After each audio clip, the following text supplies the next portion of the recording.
Hey Doors fans, Jim Morrison fans, where I'm at is Venice, California.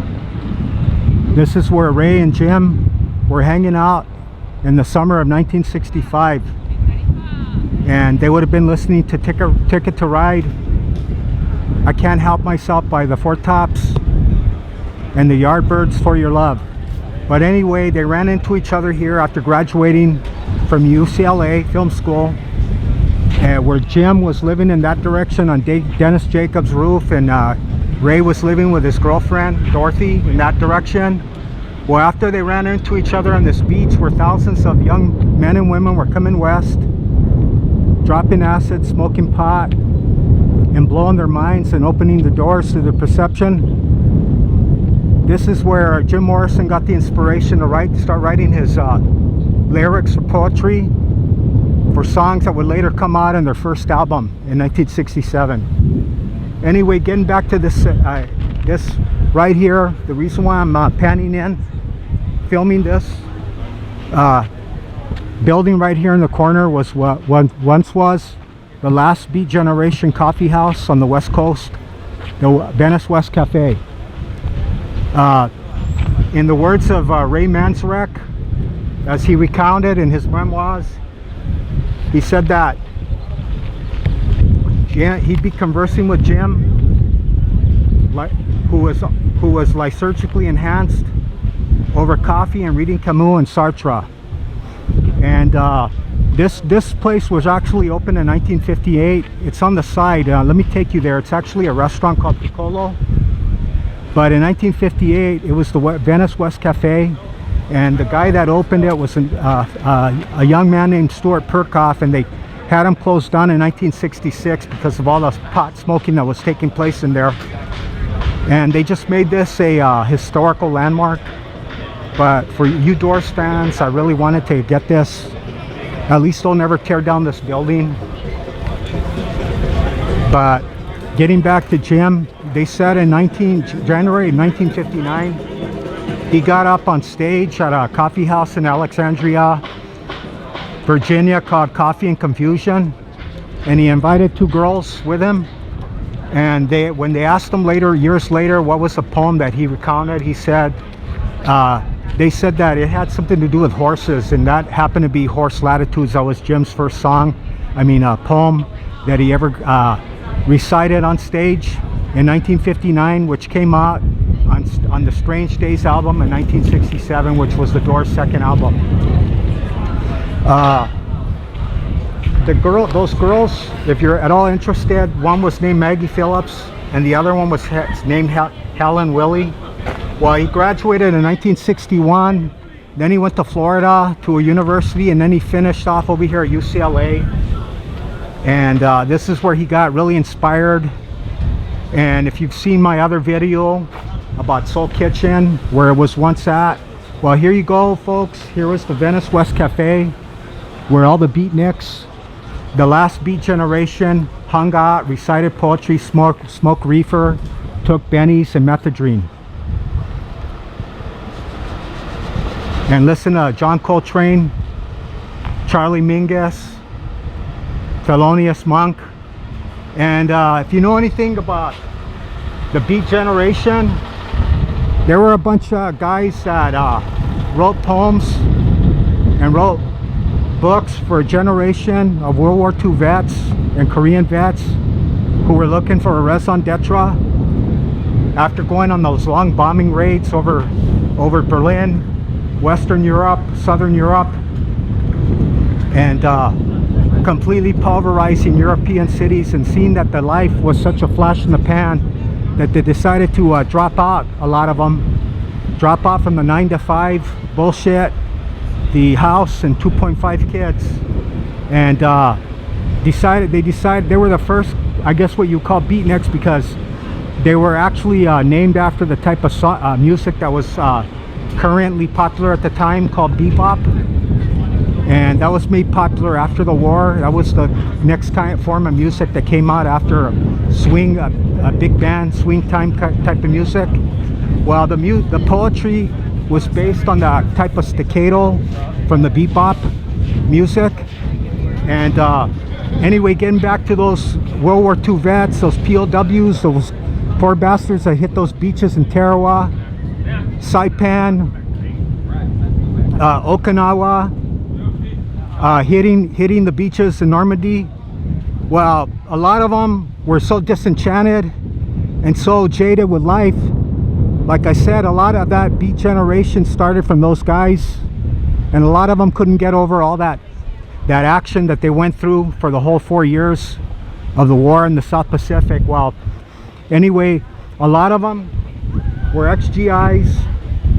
And getting back to Jim, they said in his library, in his bedroom, they said his friend said he had a copy of The Town and the City by Jack Kerouac. He had a book called Go by John Cleveland Holmes, The Dharma Bombs by Jack Kerouac, The Subterraneans, Howl and Other Poems by Allen Ginsberg, A Coney Island of the Mind, Lawrence Ferlinghetti, Gasoline by Gregory Corso, and Naked Lunch, William Burroughs. And they said he just read that stuff voraciously, man. And he said it was just like really the new wave, the new way of looking at life. And he felt that there were cultural pioneers. And anyway, STUART PERKOFF, they made him close this place down in 1966 because of all the conservative people that were still living here at the time. They said that they would get offended when they'd see people actually smoking marijuana. And well, they closed them down. And if you remember The Subterraneans with Jack Kerouac, Mardu Fox, well, they made a film of that in 1960 with Leslie Caron and George Papard, of all people. But if you know anything about the style where the girls have the black hair, the bangs, the straight hair, the turtlenecks, the tight jeans, the black boots, the men had the berets. Well, if you know anything about the Spanish Civil War and Hemingway, a lot of the old pictures, it started pretty much from that era, that style, that leftist type of, I guess you want to call, clothing style. And that also was, I think they got that style of the beret and the turtlenecks and the longish hair and the Van Dykes, the goatees from seeing Che and Castro take over Cuba, thinking that that was a leftist revolution that was going to bring freedom to the world. Well, obviously it didn't. But that's where the clothing and the hairstyle and that whole look, appearance started from, in my opinion. I think that's where it came from. And of course, past this prologue, because that was like 50 years before the Goth movement, which took on that same style, and not realizing that all came from the Spanish Civil War of 1936. And they made, like I said, they made this a historical monument. They can never tear it down because of all the people from that time that remember what this coffee shop did.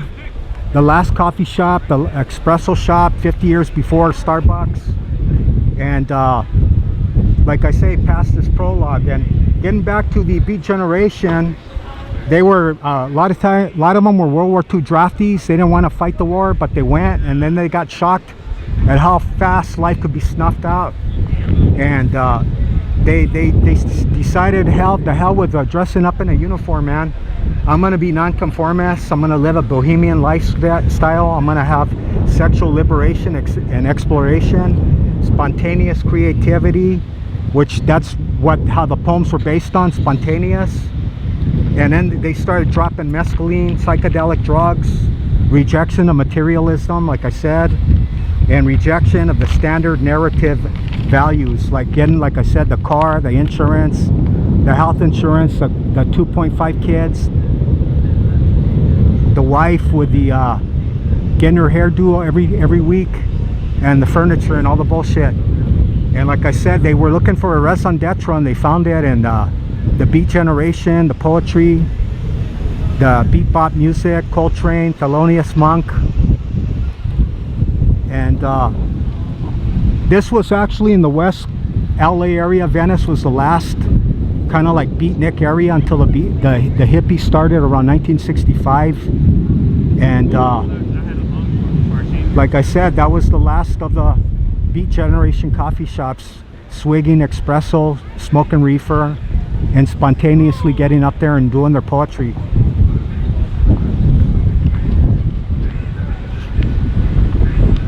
And that 9 to 5 bullshit, they just didn't want to do that after they came home from the war, and Korea also. And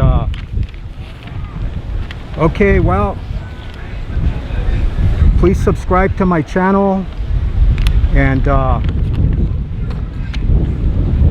like I said, if you can imagine the thousands of long-haired young men and women here listening to Ticket to Ride, the Four Tops, I Can't Help Myself, Help Me Rhonda, that summer of 1965. And when I was coming here in the 80s, this place was pretty much all boarded up, abandoned. And there was a swing set where the Doors took a famous photo. I'm sorry they tore that down. And me and my friend, we used to walk from Venice Pier over there, east over there.